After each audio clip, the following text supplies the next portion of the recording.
Lois, how are you? Tendai uri seiko, Ashley uri seiko, Fovo uri boyere, Nyasha uri seiko, Lois uri seiko na sisi wangu.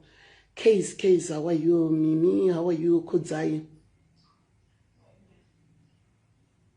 Iwo kangotoya uchitoda ungototi hanzi zvona hanzi kumbira riregerero usati wanzwa saidhi rangu wakutokasika kutoti chera kumbira riregerero Zimbabwe yakatsamwa iri kunditsamura kuti ndindadi iwo uchitombonyarara handiti. So vari kuuya nemapositive nyaya dzavo handisi mumood of that ndiri kungokubloka handiti because I'm not in that mood handisi mumood iri riri kutongotanga kuuya neangry face iri ndokubloka because I'm not in that key. And you are now feeling guilty ka ndoda kutogara ndatokubloka handitombokunyengerera hapana munhu pandinenge pachitaurwa mushonga ndokukubloka because apa paninye kuti zvataurwa zvazotanga Sawira Deros Billy, how you uri seiko nai Sawira wangu Melody uri sei. I'm not in that good mood because neno ndakatorwadziwa nekurasikirwa nani na Soldier Love. But I know vataura ghost rataura I know varazotaurwawo neuyu anorwadzisa machindi nejistrina anozviita mukadzi uyu but ini ndauya kuzotsanangura what happened that day handiti so kana padaro ndotsanangura apa ndauya kuzotsanangurira mafans aja love because arasikirwa and I am one of vanhu vaita sei varasikirwa because ndaifarira ja love. You know what happened? Inini pakaitwa that show iyi ikaitwa yaitwa muri kunzwisa show iyi yakaitirwa kuBinoni. Inini I was in South Africa nditi hanzi chero kubloka we don't care. I will block you because you care because you are here Lisa.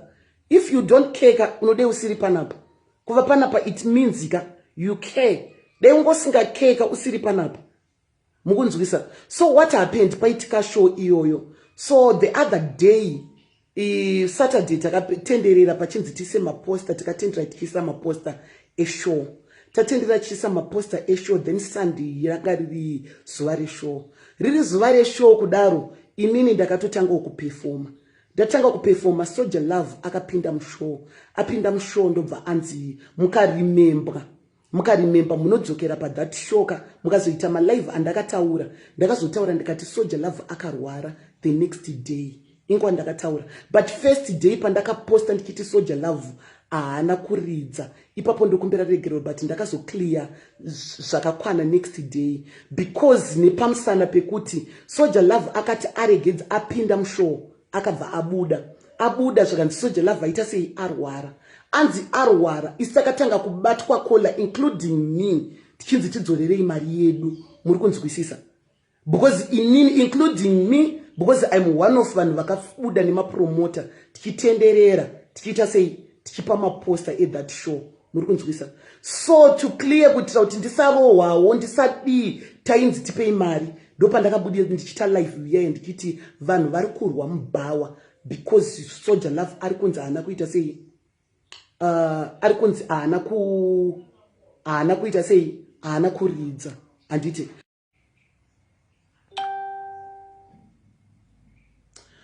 nyenyaya kuti pane vanhu vanenge vanomirira panguva yakadai oso pataurwe but next day ndakataura but that day ndakaita show because inini ndainge because I'm one of vanhu vaitobatwa vachinzi tipei mari dzedu because hapana show yaperformwa apa matora mari dzedu but next day ndakaita show vanhu vachitaura kuti vamwe vakanyorawo mapositive vamwe vakanyora manegative comment but I even said kuti Soldier Love arwara even kutaura kwandiri kuita right now ari muhospital. If you kana uri munhu anofollowa malive angu next day ndakataura muri kunzwa next day ndakazotaura ndikati Soldier Love akarwara but that day ndakaita live because ndanga ndiri pamahwaniwo including nini because ndiri one of munhu akafamba achipa vanhu maposta ndichitaura kuti muri kunzwa ndichitaura about the show.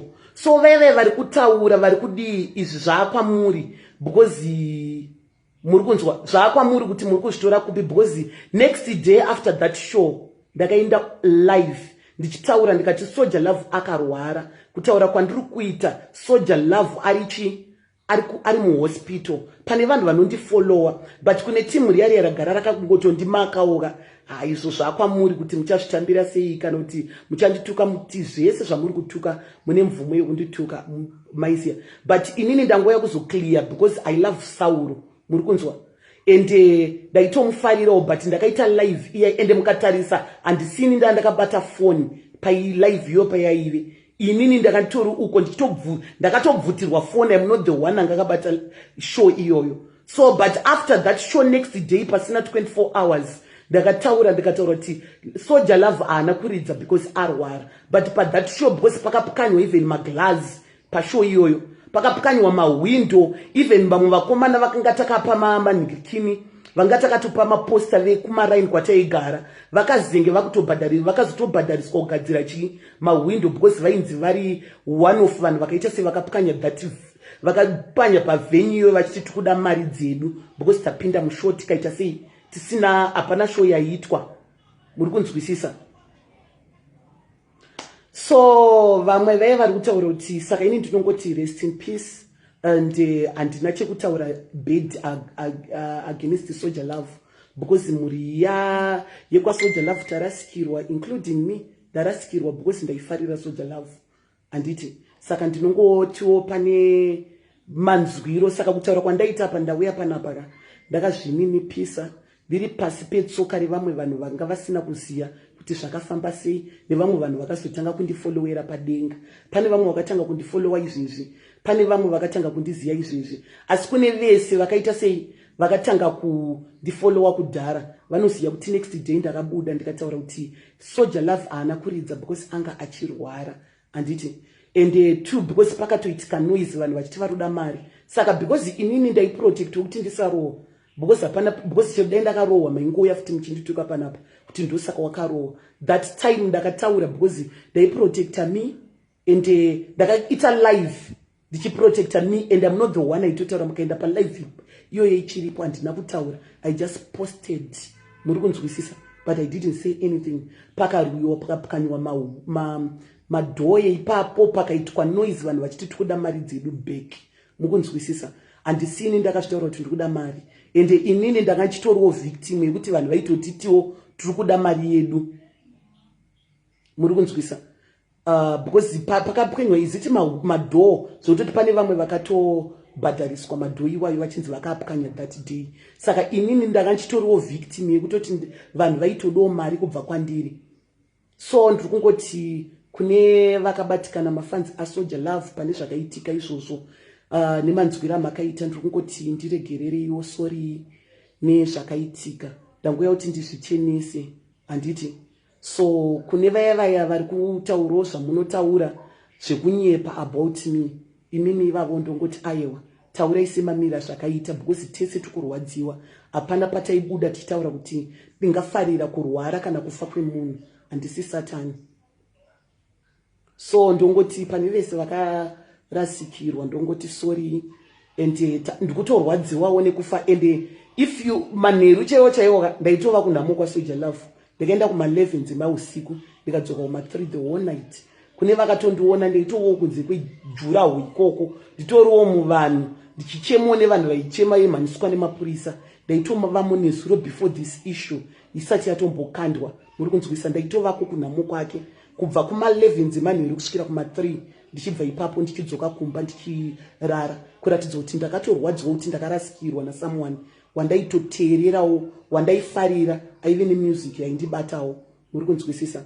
So I think ndangoya kuti nditi sorry because apa handina anything handina munhu wandokwanisa kutuka handina munhu wandokwanisa kudira rafu handina munhu wandinokwanisa ende kupikisa because ndakaposta that post papage pangu.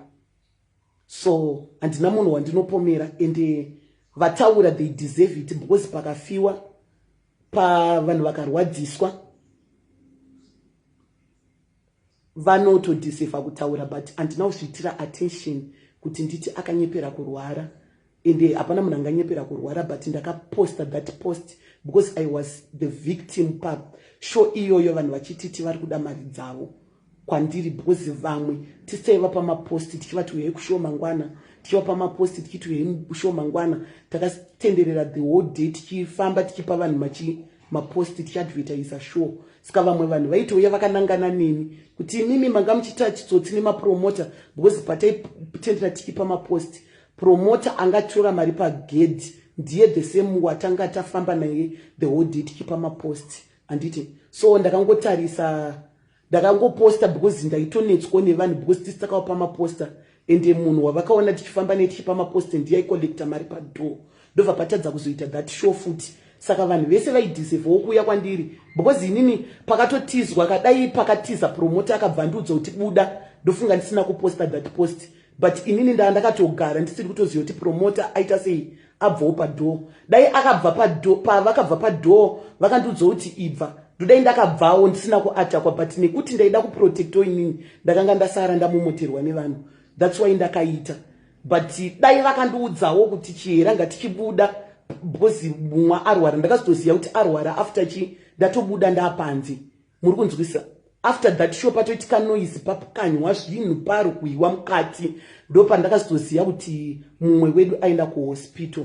But next day ndakaenda live ndichitaura ndikati vanhu vari kutaura kuti haana kurwara that's like kutaura kwandiri kuita izvezvi Soldier Love ari muhospital muri kunzwa. Ndakataura next day but that first day ndakaita sei ndakatoitawo because ini ndakasiwa mukati ndikasara ndini mapromota vanga vatora mari padhoo vanga vaenda asi inini pataitendererawo tichipa vanhu mari tichipa vanhu matickets tichipa vanhu mapost ndaive nesame people vakakolekta mari padhoo ende ndo same people vakazotiza. Saka vanhuwo vakauya patiri vachiti muite izvozvo muchidaro that's why ndakaita. But anyway vari kuti ndafara kuti Soldier Love afe handichazivi kuti wai muri kutaura izvozvo but neniwo ndatorwadziwa nekufa kwaSoldier Love because dai ndakasina kurwara handaimbobva kumba nezuro the whole day ndikaita sei ndikaenda kufuneral ndikararawo ndiriko muvanhu pane funga vanhu hobho vamwe vari panapa vakatondiona kwaSoldier Love ikoko nezuro mumbombera kugedhi kwekuti mota dzanga dzakatopakwa kubva kure but ndatikangopakawo nevamwe takagara imomo kusvikira kuma3 ndichienda kumba because so at the moment I deserve mhosva dzese dzamunondipomera kuti ndakazviitirei ndakadii ndinodeserva zvese zvamunotaura. Chero vanoda kutuka-tukai I deserve it. Chero vanoda kutaura zvamunotaura munodeserva because tese taita sei tatorwadziwawo naSoldier Love nekufa kwake kwaaita. Thank you so much. Pane vachatambirawo sori yangu zviri kwamuri, kune vacharegedza kutambirawo sori yangu zviri kwamuri but ndangoya kuti nditsanangure kuti chii chakaitika because matsanangurirwo akuitwa nyaya kumastreet uyu hazvisizvo mabudira zvakaita ende hazvisizvo zvakaitika nguva iyoyo. Thank you.